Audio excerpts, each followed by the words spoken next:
सोचता हूं दादा जानी की बात मान लो, कर ही लूं शादी। वो तुम्हारे इस फैसले से बहुत खुश होंगे।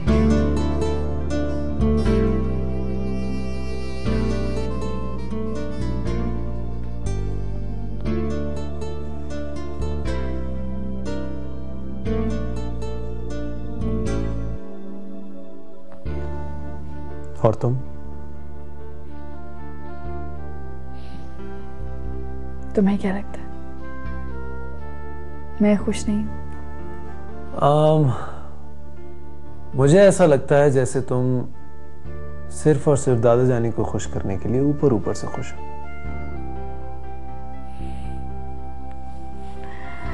नहीं फरहान, मैं खुश हूं, बहुत खुश।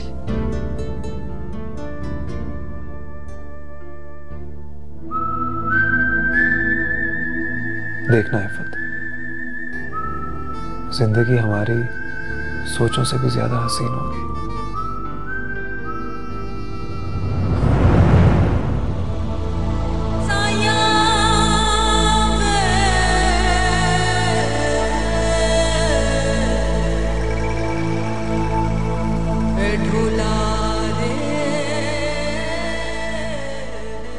कितने यकीन से कहा था तुमने, और कितने यकीन से मैंने माना था कि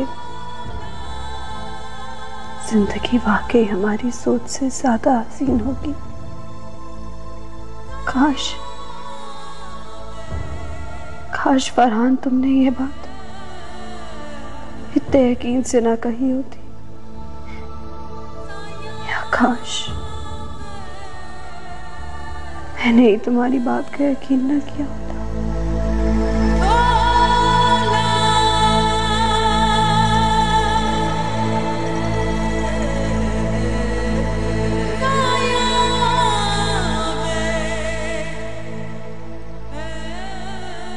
कभी कभी जब मैं बहुत सोचता हूं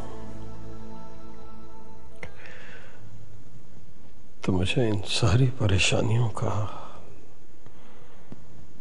इन सारी मुसीबतों का बस एक ही हल नजर आता है। एक ही हल कि मैं कोई नशा शुरू कर दूं।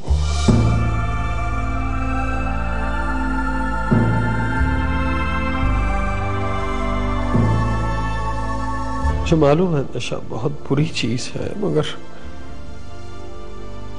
ऐसी होशमंदी से क्या बुरा होगा। अंकल, अब सारी मजबूरियों को भुलाकर फैसला आप लोगों को अपने हाथ में लेना पड़ेगा। औलाद के फैसले माँ बाप के हाथ में उस वक्त तक होते हैं जब तक औलाद माँ बाप की उंगली पकड़कर चल रही हो, और जिस दिन वो उंगली छुड़ा ले, 2 कदम आगे हो जाती है, और फिर सारी जिंदगी ये फासला बढ़ता ही चला जाता है। और माँ बाप बेचारे आखिरी सांस तक इस खौफ से अपना बुढ़ापा उनके पीछे दौड़ाते हैं कि कहीं ये फासला इतना न बढ़ जाए कि औलाद नजरों से ही दूर हो जाए।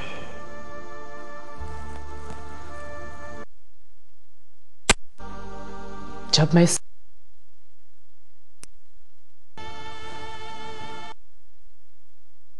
का कसूर नजर आता है, आपने उसे ऐसा इख्तियार दिया ही, अब वो उसका नाजायज फायदा उठा रही है।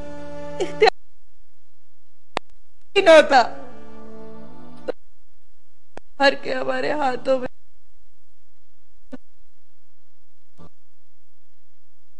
की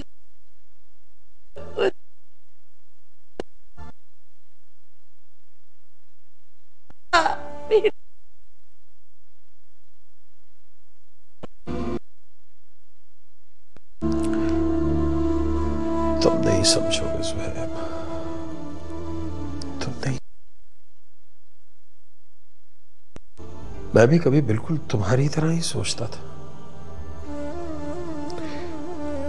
लेकिन ये जो औलाद है ना, ये वो मुजरिम है जो आपकी अपनी आंखों के सामने कत्ल कर दे, तो भी आप दुनिया का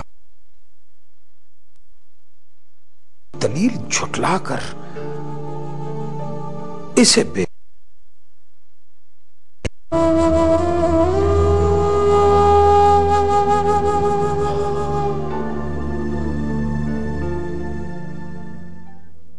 सुमन, मैं तुम्हारी जगह होता तो इफ़्फ़त की शादी से पहले कभी शादी के लिए तैयार ना होता।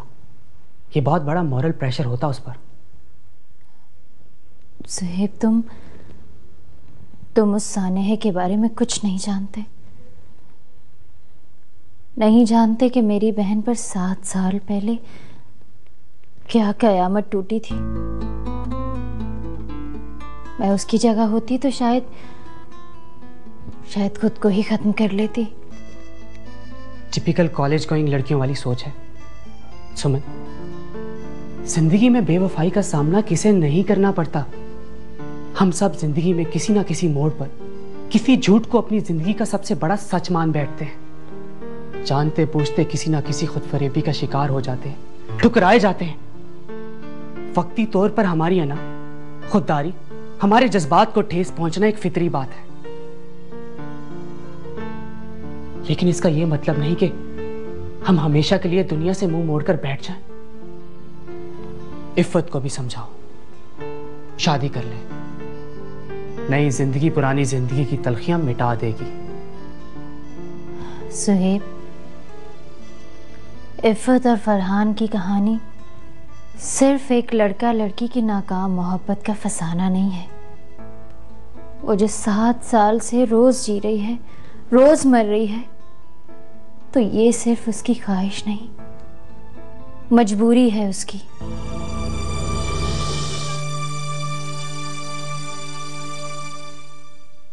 अनीस,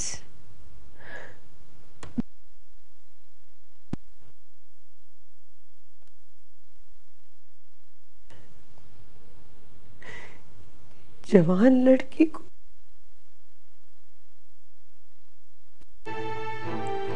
उसकी शादी के बाद क्यों नहीं चलाते?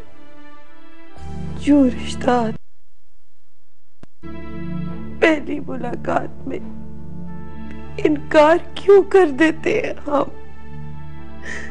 लोग? वो ऐब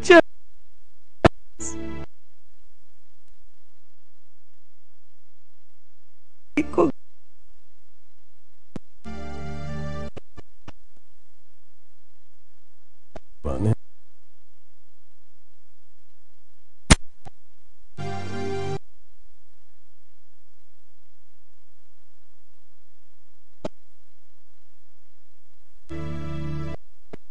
तुम समझा।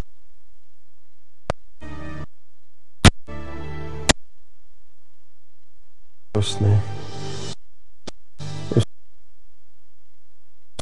लिया खर्च,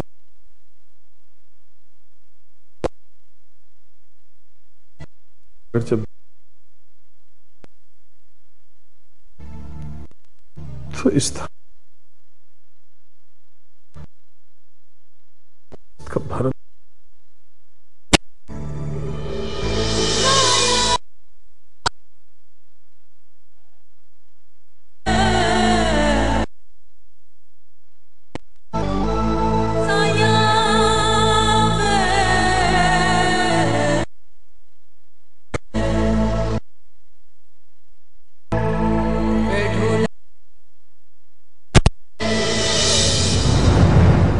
यार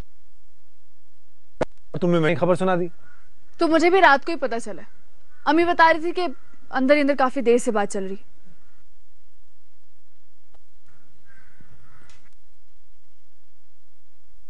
कैसा लगा?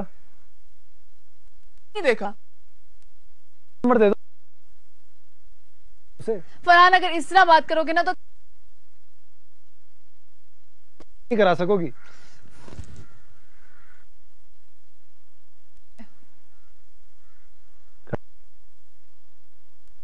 दादा जानी से पूछते। हर आफत के पीछे एक सहूलत छुपी होती है। इसका रिश्ता ना आता तो न जाने कब तक ये अपने घर वालों को तेरे मुतालिक बताने से डरती रहती। अब फौरन बताए बगैर इसके पास चारा नहीं है।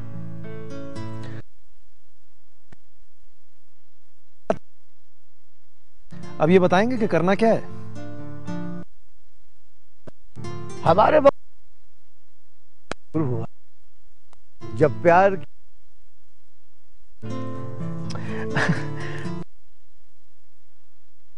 होने वाले आएंगे उनके घर भांड लेकर।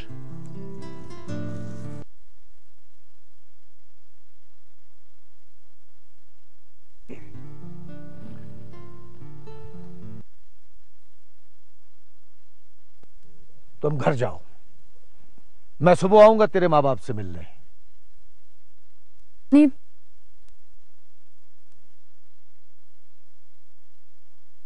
हम भी सुबह ही वापस जा रहे हैं।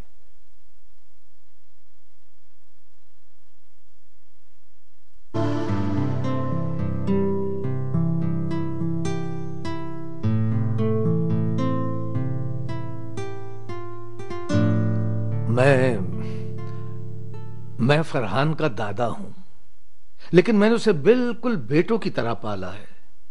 सुलझा हुआ,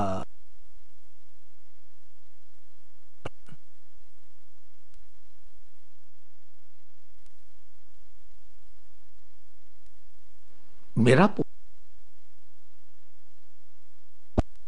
इफ़त भी बहुत प्यारी बच्ची है। 2-4 मुलाकातों में ही ऐसा लगता है जैसे मेरी अपनी बेटी है।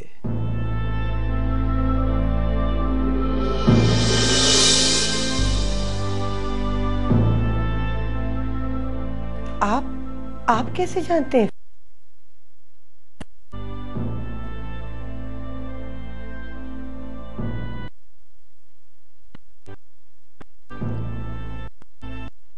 मैं अपने फरहान के लिए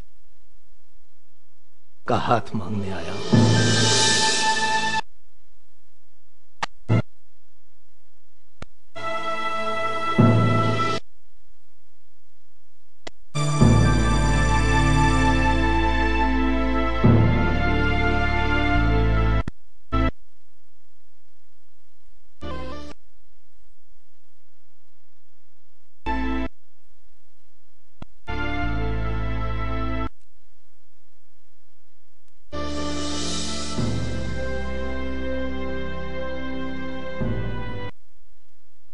होंगी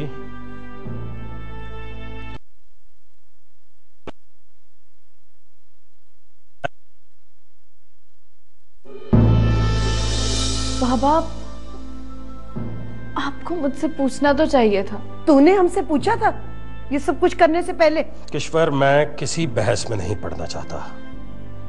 इसकी शादी वहीं होगी जहां मैंने तय कर दी है। बाबा, फरहान में बुराई क्या है? आप एक बार उससे मिल तो लें। कोई जरूरत नहीं है मुझे किसी से।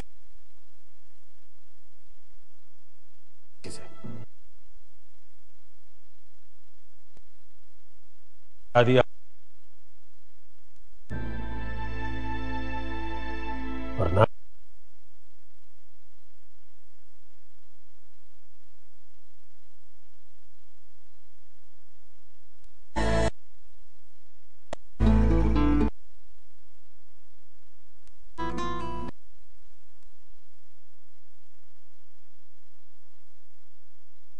कि तुम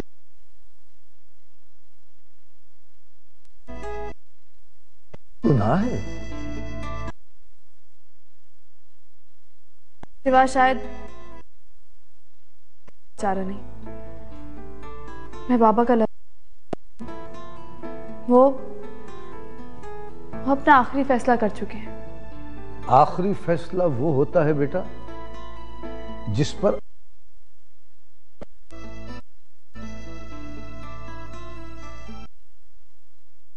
का इसलिए आखिरी फैसला वो होगी।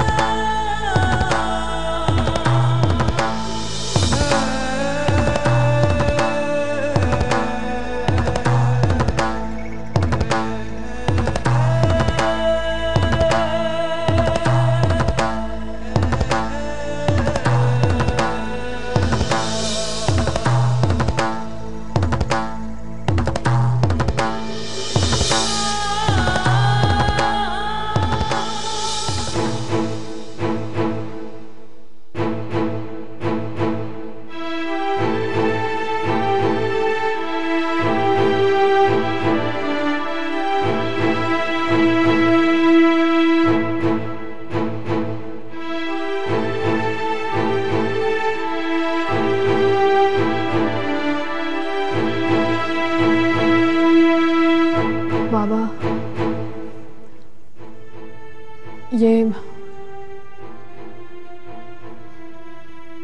ये फरहान है।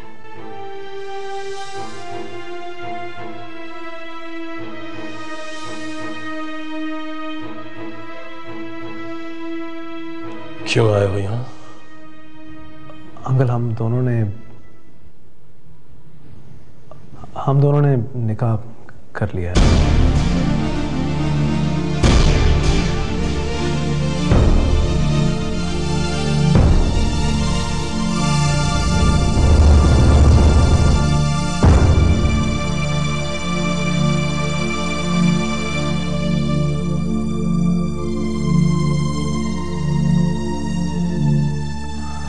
अंकल, मैं जानता हूं आपकी मर्जी के खिलाफ ये कदम उठाकर हमने आपकी नाफरमानी की है। बहुत तकलीफ, बहुत दुख पहुंचाया है आपको।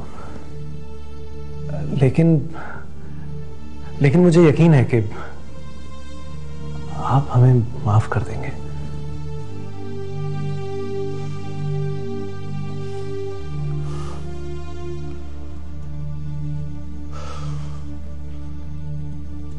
अपनी बात खत्म कर चुके हो तो दफा हो जाओ यहां से। बाबा, तुम बीच में मत बोलो, तुम मत बोलो। ऐसा दिन दिखाने वाली बेटियों को जो जिंदा दफन कर दिया करते थे, कुछ बुरा नहीं करते थे वो, ठीक करते थे।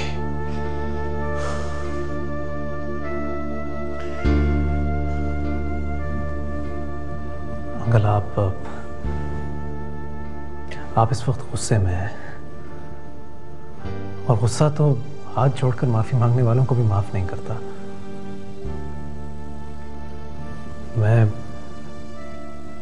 मैं 2 दिन बाद आऊंगा। फिर हाथ जोड़कर ही नहीं, आपसे पांव पकड़कर माफी मांग लूंगा। और जब तक आप हमें माफ नहीं कर देते, इफ़्फ़त यहीं रहेगी। नहीं, हरगिज़ नहीं। तुम इसे अपने साथ लेकर जाओ, क्योंकि हमारा इससे अब कोई ताल्लुक ही नहीं।